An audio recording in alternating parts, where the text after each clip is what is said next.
Hi guys, magluluto pala ako ngayon ng tortang sayote. Yan pala yung mga gamitin ko: all-purpose flour, asin, bawang, sibuyas, itlog, spring onion, paminta, cornstarch, sayote. So bali yung sayote, nilagyan ko lang ng tubig, nilagyan ako ng asin, pakuluin natin sandali muna siya.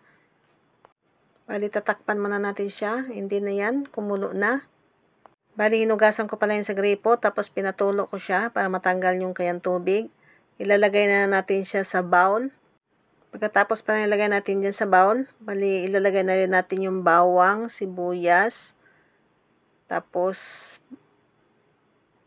sibuyas dahon. Depende sa inyo kung ano ng pangpalasa ilalagay nyo. Ako naglagay ako ng magic sarap dyan. And then, haluin muna natin siya. So, naghahanap kayo ng medyo mura na pagkain, pwede nyo subukan to. And then, pagkatapos pala yan na nahalo na natin ng mabuti, maglalagay na rin pala tayo dyan ng itlog. Pagkatapos pala nilagay natin yung itlog, maglalagay na rin tayo ng oyster sauce. Yan, konti lang. Pagkatapos pala nilagay natin ng oyster sauce, haluan muna natin para ma-mix naman yung itlog at saka oyster sauce ng mabuti. Hindi, naglagay na pala ako ng 2 kutsara na all-purpose flour at saka cornstarch, 2 kutsara. Maglalagay na rin ako ng asin.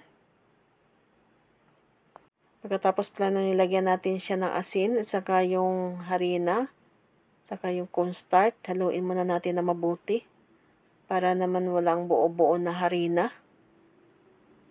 Pag medyo okay na yan, paghalo natin, naghahanda na pala tayo ng kawali na pagpriprituhan natin. Pag medyo okay na yan, magpiprito na tayo. Yan, wala nang buo-buo.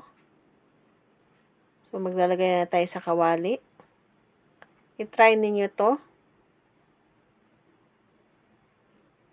Pag naghahanap kayo ng mga mura na pagkain na pwede nyo lutuin,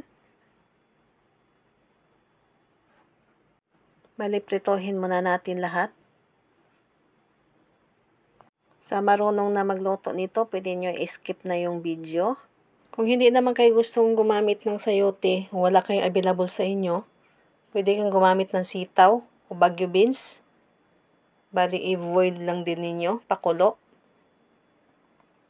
Yung mga anak ninyo na hindi kumakain ng gulay, pwede ninyong subukan ipakain sa kanila to. Ipasawsawan lang ninyo ng ketchup. Thank you for watching guys. Maraming salamat. Bye!